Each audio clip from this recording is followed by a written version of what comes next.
السلام علیکم، learn and فن میں آپ کو خوش آمدید۔ آج کا ہمارا ٹاپک ہے اینٹی سوشل بیہیویئر۔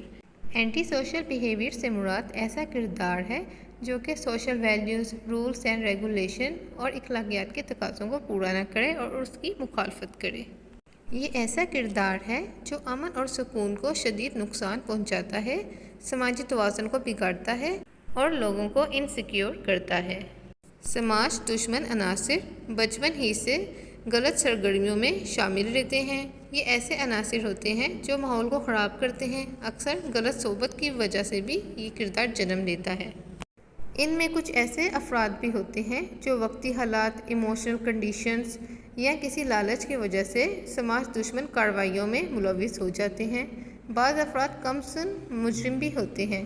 وہ غلط ماحول، ناتجربہ کاری، انسیکیورٹی، والدین کے جھگڑے اور ناقص تربیت کی وجہ سے غیر سماجی سرگرمیوں میں شامل ہو جاتے ہیں۔ اینٹی سوشل بیہیویئر میں جھوٹ، دھوکے بازی، چوری، ہراسمنٹ، پریجوڈائز، نشہ، اسموکنگ اور سیکشول ہراسمنٹ یہ سب شامل ہیں۔ تمباکو یا دوسری طرح کی ڈرگس کا استعمال سگار، پائپ اور سگریٹ میں کرنے کو اسموکنگ کہتے ہیں۔ اسموکنگ پہلا سٹیپ ہوتا ہے ایڈکشن کا۔ اسموکنگ بہت زیادہ کامن ہے، نہ صرف جوانوں میں بلکہ یہ ایڈولسنس میں بھی پائی جاتی ہے۔ سگریٹ میں مضر صحت عنصر نکوٹین ہے جو تمباکو میں موجود ہوتا ہے، جس کی وجہ سے دمہ، بلڈ پریشر، خون، پھیپھڑوں کا کینسر، دل کے امراض اور ٹی بی جیسے مہلک امراض ہو جاتے ہیں۔ سگریٹ کا دھواں منہ، ہوا کی نالی اور پھیپھڑوں کے خلیات کو بری طرح متاثر کرتا ہے۔ سگریٹ سے نہ صرف صحت پوری طرح تباہ ہوتی ہے بلکہ ایسے لوگ بہت سی بیماریوں کا بھی شکار رہتے ہیں اور موت سے جلد ہمکنار ہو جاتے ہیں۔ سگریٹ نوشی کی کئی وجوہات ہیں، جیسے کہ advertisement, radio, T V, film کے ذریعے۔ جب ینگ جنریشن کسی خوبصورت نوجوان کو سگریٹ نوشی کرتے دیکھتی ہے تو وہ اٹریکٹ ہوتے ہیں اس طرف۔ کچھ لوگ اپنے خاندان یا فرینڈز کو سگریٹ نوشی کرتے دیکھتے ہیں تو وہ بھی اس طرف مائل ہوتے ہیں۔ کچھ لوگ مردانہ فعل سمجھتے ہیں سگریٹ نوشی کو، اور بہت سے نوجوان لڑکے لڑکیاں سگریٹ نوشی سستی، تھکاوٹ، بے چینی کو کم کرنے اور خود میں اعتماد پیدا کرنے کے لیے کرتے ہیں۔ سگریٹ نوشی کی کوئی بھی وجہ ہو، یہ صحت کے لیے مضر صحت ہے۔ Drug addiction. قدیم دور سے انسان اپنی راحت اور سکون کے لیے جڑی بوٹیوں کا استعمال کرتا آ رہا ہے، لیکن جب یہ استعمال حد سے بڑھ جائے اور انسان اس کے بغیر نہ رہ سکے تو اسے نشہ کہتے ہیں۔ جو بھی چیز نشے کے طور پر استعمال کی جائے اسے سبسٹنس کہتے ہیں، اور جب نشہ آور اشیاء کا استعمال حد سے بڑھ جائے اور اس کے بغیر نہ رہا جا سکے تو اسے سبسٹنس یوز ڈس آرڈر کہا جاتا ہے، اور اسے ڈرگ ایڈکشن بھی کہا جاتا ہے۔ ورلڈ ہیلتھ آرگنائزیشن کے مطابق ہر وہ شے جسے استعمال کرنے سے ذہنی یا جسمانی طور پر فرد کی کیفیت اور کردار میں تبدیلی ہے اور صحت کے لیے نقصان دہ ہو، وہ نشہ کہلاتی ہے۔ ڈرگس میں تمباکو، افیون، چرس، بھنگ، شراب، L S D, cocaine, morphine, heroin اور مختلف قسم کی برانڈز کی ادویات شامل ہیں۔ ڈرگس دو طرح کی ہوتی ہیں، کچھ سیڈیٹیوز یعنی کہ جو ریلیکس کرتی ہیں، اور کچھ سٹیمولنٹس جو ایکسائٹ کرتی ہیں۔ ڈرگ ایڈکشن نروس سسٹم کو تباہ کرتی ہے، خون میں شامل ہو کر ذہنی اور جسمانی طور پر مختلف نیگیٹو اثرات باڈی پہ لاتی ہے، جیسے کہ بوڑھت ہونا، تھکاوٹ ہونا، مزاج میں تبدیلی، کارکردگی میں تبدیلی، تخلیقی صلاحیتیں خراب ہونا، تناؤ، اینزائٹی، ڈپریشن اور سوشل وڈرول کر لینا یعنی کہ لوگوں سے نہ ملنا، حقیقت سے فرار حاصل کرنا، مایوسی ہونا، یہ تمام اس کے نیگیٹو اثرات ہیں۔ نشے کا استعمال ان بچوں میں زیادہ پایا گیا ہے جن کے والدین بھی ڈرگ ایڈکشن کا شکار تھے۔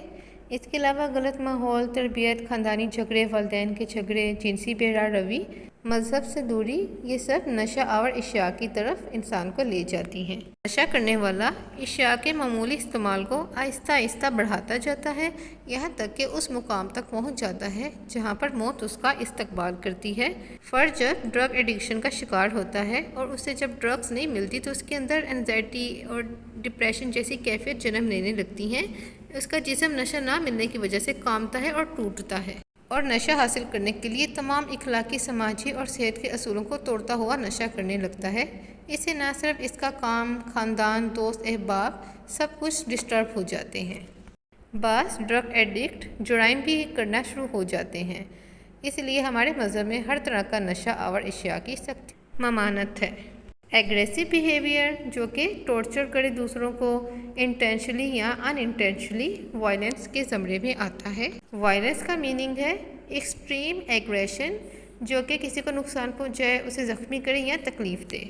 वायलेंस कई तरह की होती हैं, जैसे कि फ़िज़िकल वायलेंस, किसी को मारना, इमोशनल वायलेंस, किसी को इंसल्ट करना, sexual violence, forceful sex relations, economic and financial violence, किसी की पेमेंट ना देना, उसके जायज़ पैसे रख लेना, उससे बेनिफिट ना हो फाइनेंशियली।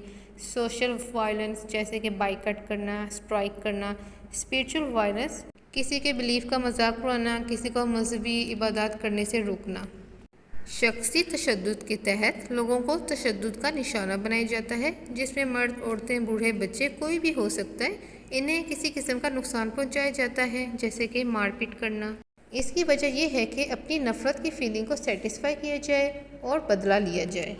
पर्सनल वायलेंस में physical, social, psychological, sexual, economical and spiritual revenge शामिल है। इंस्ट्रूमेंटल वायलेंस किसी प्लानिंग के तहत की जाती है, जिसमें हड़तालें की जाती हैं, इमारतों, गाड़ियों, फर्नीचर और मुख्तलिफ साजो सामान को निशाना बनाया जाता है, तोड़फोड़ की जाती है। अक्सर औकात किसी इनाम को हासिल करने के लिए भी वायलेंट बिहेवियर अपनाया जाता है। मुख्तलिफ माहिरीन ने मुख्तलिफ नज़रियात दी हैं, जैसे फ्रॉइड के मुताबिक जारहाना किरदार जब अल्लाह से ही बच्चे में मौजूद होता है। बेंडोरा के मुताबिक बच्चे मॉडल को देखकर एग्रेसिव बिहेवियर सीखते हैं। सेक्सुअल हरेसमेंट से मुराद ऐसा किरदार जिसके नतीजे में माशरे में रहने वाला, ख्वाह मर्द हो या औरत या बच्चा, जिनसी तौर पर खौफजदा कर दिया जाए। जिनसी ख्वाहिश की तकमील माशरती, इखलाकी, कानूनी और मजहबी हदूद के अंदर रह की जाए तो काबिल एतराज़ नहीं, लेकिन ऐसे अफराद फ्रस्ट्रेशन का शिकार होते हैं और ये शौरी तौर पर दूसरों से इंतकाम लेकर खुश होते हैं। दूसरे लफ्ज़ों में हम सेक्सुअल हरेसमेंट को ये कह सकते हैं कि अनवांटेड फ़िज़िकल कॉन्टैक्ट।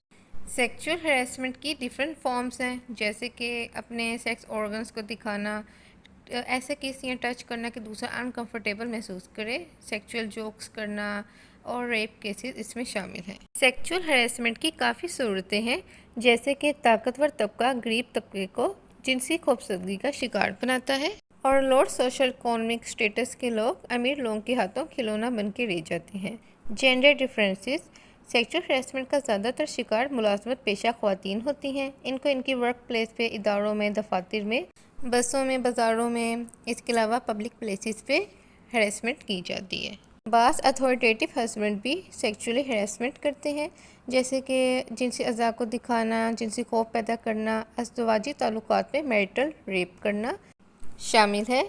और जिन लोगों पर सेक्सुअल हरेसमेंट होती है उन लोगों पर माशरती असरात आते हैं, जैसे कि लोगों से अलग थलग रहना, खुद को गुनहगार समझना, प्रोफेशनल लाइफ डिस्टर्ब होती है, साइकोलॉजिकली वो स्ट्रेस, एंजाइटी, डिप्रेशन का शिकार रहते हैं। प्रेजुडाइज प्रेजुडाइज का मतलब है पहले से किया गया फैसला, यानी कि प्री जजमेंट, जिसमें किसी भी शख्स, चीज़, जगह, नस्ल और ग्रोह के बारे में बिला तहकीक कोई राय कायम कर ली जाती है। इसमें पुरतशद्दुद और नेगेटिव इमोशन शामिल होते हैं। प्रेजुडाइज की काफ़ी वजूहात हैं, जैसे कि क्लास सिस्टम, जिसमें बच्चों को शुरू ही से प्रेजुडाइज के ज़रिए मुख्तलिफ ग्रोहों के बारे में मनफी या मस्बत ख्यालात सिखा दिए जाते हैं, जैसे कि अमीरों और गरीबों के मुतल्लिक तासुब, काले और गोरों के मुतल्लिक तासुब, इस तरह मुख्तलिफ फ़िरक़ों, मज़ाहिब के लोगों के ख़िलाफ़ तासुब कायम करना। एजुकेशन भी बहुत अहम किरदार अदा करती है तासुब में। एजुकेशन भी अहम किरदार अदा करती है तासुब पैदा करने में, जैसे कि तालीम का निसाब अगर एक ना हो तो बच्चे ख़ास असर लेके बड़े होते हैं, जो इनकी तमाम ज़िंदगी में इनके जहनों को मुतासिर करता है। जैसे कि जो बच्चे प्राइवेट स्कूल में पढ़ते हैं वो तासुब रखते हैं गवर्नमेंट में पढ़ने वाले बच्चों के बारे में। मैस कम्युनिकेशन यानी कि ज़राए अबलाग भी तासुब फैलाने में अहम किरदार अदा करते हैं। किसी खास तबके या ग्रोह के बारे में एडवर्टाइजमेंट करके मनफी जज्बात उभारना भी मैस मीडिया का अहम किरदार है। एहसास कमतरी या एहसास बरतरी, जैसे कि किसी माशरे में कुछ लोग ज़्यादा तादाद में होते हैं और कुछ कम में होते हैं, किसी भी कौम के या मज़हब के, तो जो लोग कम तादाद में होते हैं वो कॉम्प्लेक्स फील करते हैं इन्फीरियरिटी का। जो लोग मेजॉरिटी में होते हैं वो सुपीरियरिटी कॉम्प्लेक्स फील करते हैं। जेंडर डिफरेंसेस भी तासुब की बहुत बड़ी वजह है। मर्द औरतों के मुतल्लिक ख़ास सोच रखते हैं और औरतें भी मर्दों के मुतल्लिक मुख्तलिफ अकायद रखती हैं। यही प्रेजुडाइज को बढ़ाने की वजह बनती है। तासुब को ख़त्म करने के लिए ज़रूरी है कि इन्वेस्टिगेशन की जाए, रियलिज़म पे रहा जाए, इक्वलिटी रखी जाए, ओपन माइंडेड ग्रुप इंटरेक्शन, رکھا جائے، اسی سے تعصب ختم ہوگا۔ امید ہے آپ کو لیکچر پسند آیا ہوگا۔ چینل کو سبسکرائب کیجیے۔ اللہ حافظ۔